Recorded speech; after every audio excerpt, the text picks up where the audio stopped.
Hello all, welcome to Paritranaya. In this class, we shall discuss about another important economic related topic, that is financial securities. So we need to understand what are these financial securities and why are they used for. So generally when we take any company or government, it requires capital. It requires money for various different purposes. For example, a company may need money or capital, fresh capital, for expanding its activities. For example, it may want to purchase new land, or it may want to start a new factory at a different location. For these different purposes, it requires a capital. Similarly, government requires capital for bringing some developmental activities or for construction of road or many other purposes. So whenever they require funding, there are different ways of raising the capital or different ways of getting the money. So one example is getting a loan from the bank. So this is the easiest example which we witness in our day-to-day life. But apart from getting loan from the banks, there are other ways to get the funds.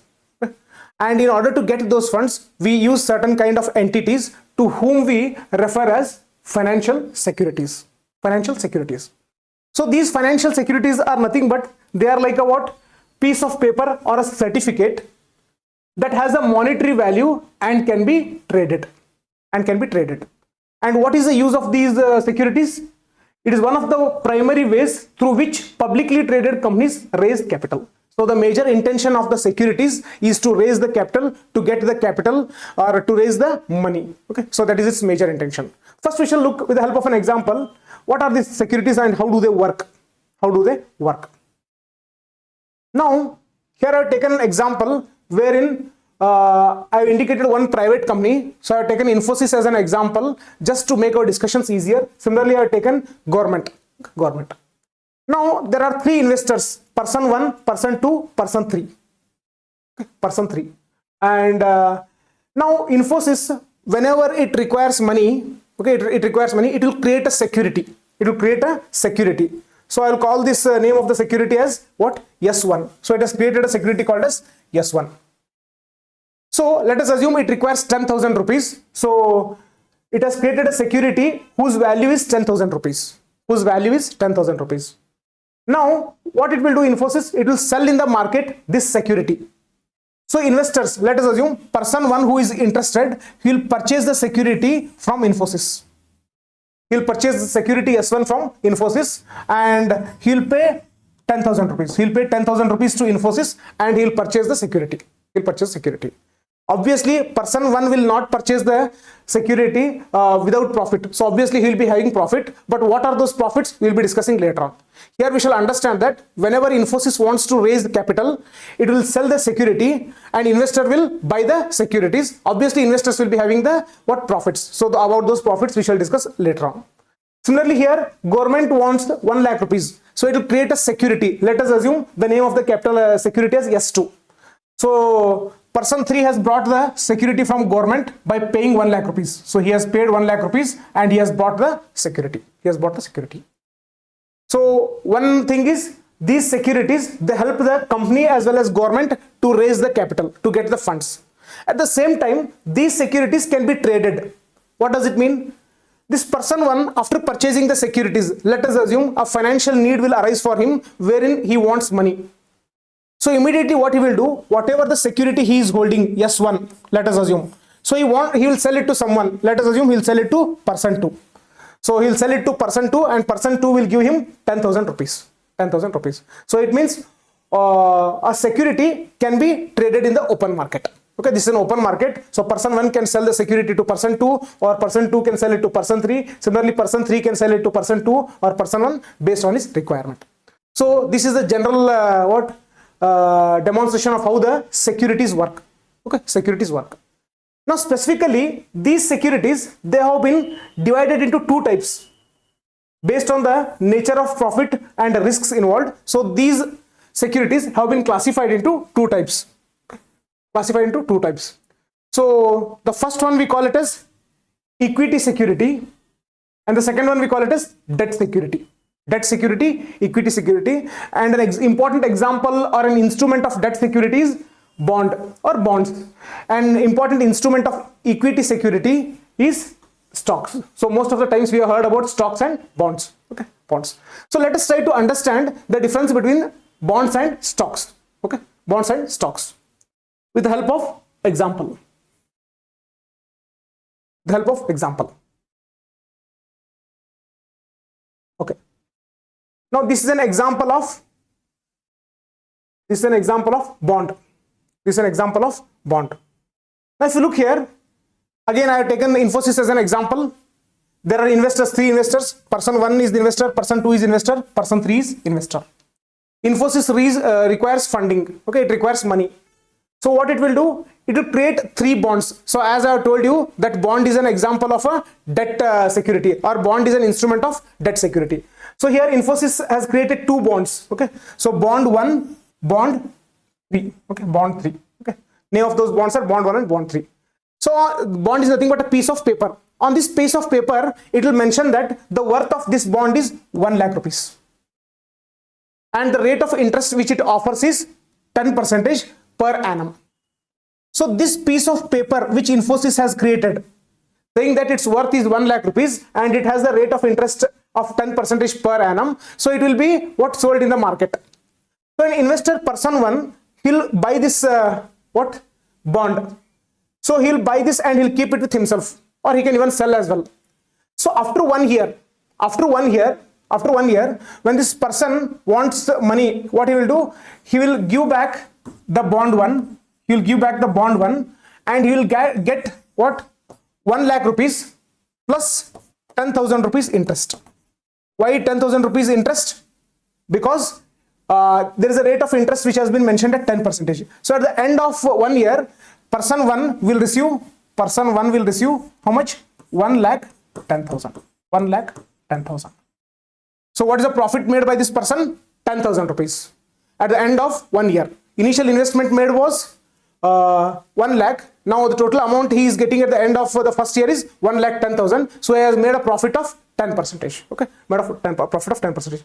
Similarly, person 3, he has also invested 1 lakh rupees and he has got a bond. After 1 year, he will also get, person 3 will also get 1,10,000. 1,10,000. So he will also make a profit of 10,000 rupees. 10,000 rupees. Now within 1 year, if there is a need for person 1 or person P3, if they require money, what they can do? Whatever the bonds they have purchased, so he can sell this bond.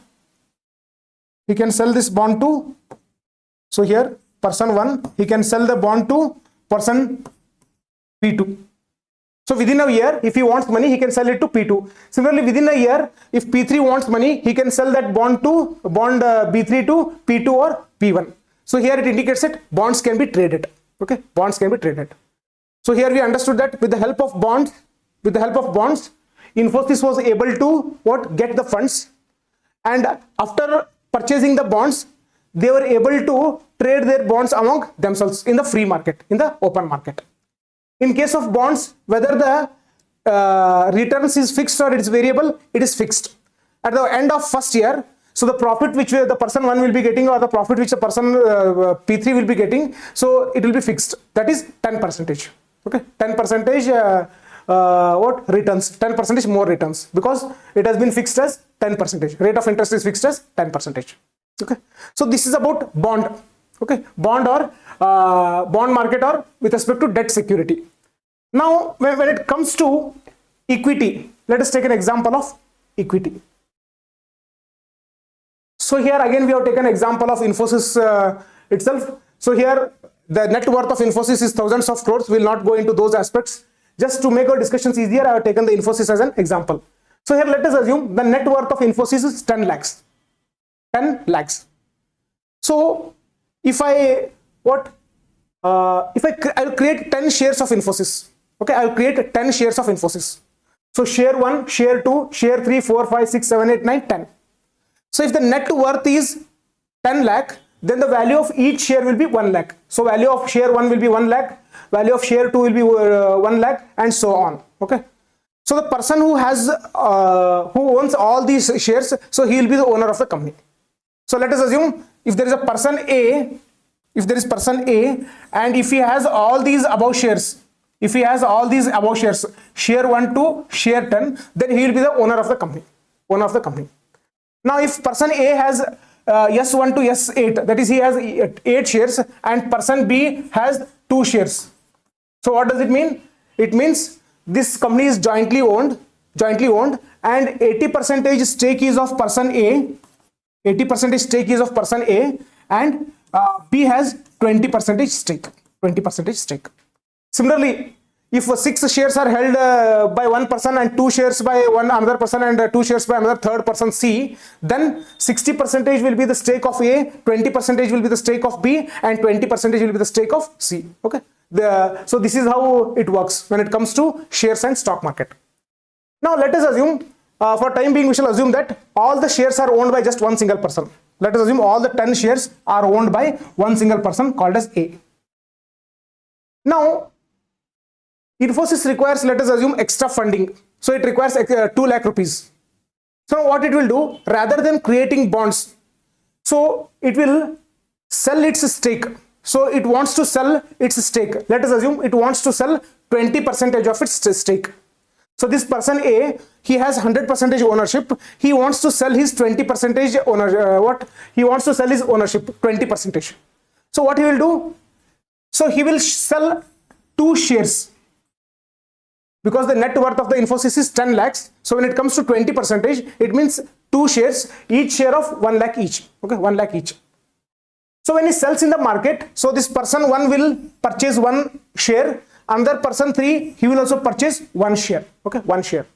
So now what will be the stake of A? So the stake of A will be 80%. Stake of P1 is 10%. So stake of P3 is 10%. It means Infosys is owned jointly by person A, P1 and P3. And the ownership of A is 80%, ownership of P1 is 10%, ownership of P3 is 10%. Okay, 10%. Now after purchasing these shares, let us assume person 1, he requires he requires cash after 1 year. So let us assume after 1 year or at any time. Or here we shall assume that after 1 year. After 1 year, person 1 requires money. Now what he can do, whatever the share he has purchased, he can sell it in the open market. Now how much profit he will get? That depends on the performance of Infosys.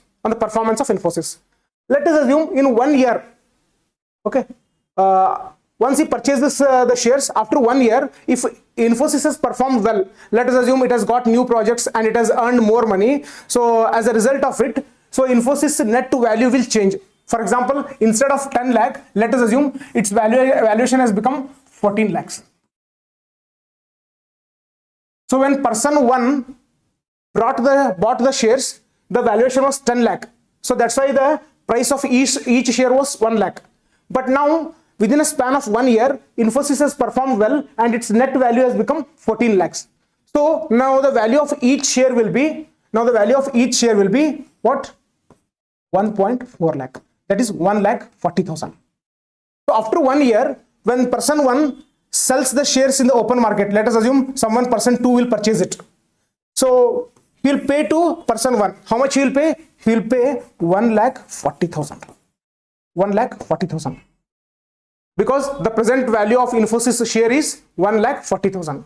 So how much profit person 1 is making within a span of 1 year? He has invested just 1 lakh rupees, but he is getting back 1,40,000 rupees. So 40,000 extra amount which he is getting, it is what? How much profit? 40% profit he is getting, person 1, within a span of 1 year. Now by comparing bond and shares, so which one will we think is better? We think that share will give us more returns, that is 40% returns. But there is a drawback as well. So here we have assumed that Infosys has performed well. Its overall worth has increased to 14 lakhs. But there is also the other way around. If Infosys does not perform well and if its share value drops, for example, after 1 year, if the Infosys valuation instead of 14 lakhs, because of the losses the Infosys has incurred, its net worth comes down to 6 lakhs, let us assume. Its net worth comes down to 6 lakhs. So now the value of each share will be not 1 lakh, but it will be 60,000. It will be 60,000. So each and every share's value will be 60,000. Now in this scenario, a person who has bought Infosys share after 1 year, if he wants money and if he wants to sell it in the market, so how much he will get? He will just get 60,000 rupees. He will get 60,000 rupees. But how much he has paid while buying the shares? He has paid 1 lakh rupees. So he has paid 1 lakh, but he is getting 60,000 rupees. It means he is not making profit, he is making loss. What kind of loss? Loss of close to 40%. Loss of close to 40%. So here, in one scenario, we saw that we will be able to make what? Huge profits, close to 40%. And in another scenario, we saw we can also make losses as well. Okay, losses as well. So from this, we understand that when it comes to shares, there is huge profit and also at the same time, huge risk as well. Huge risk as well. So this is the fundamental difference between what? Share and debt.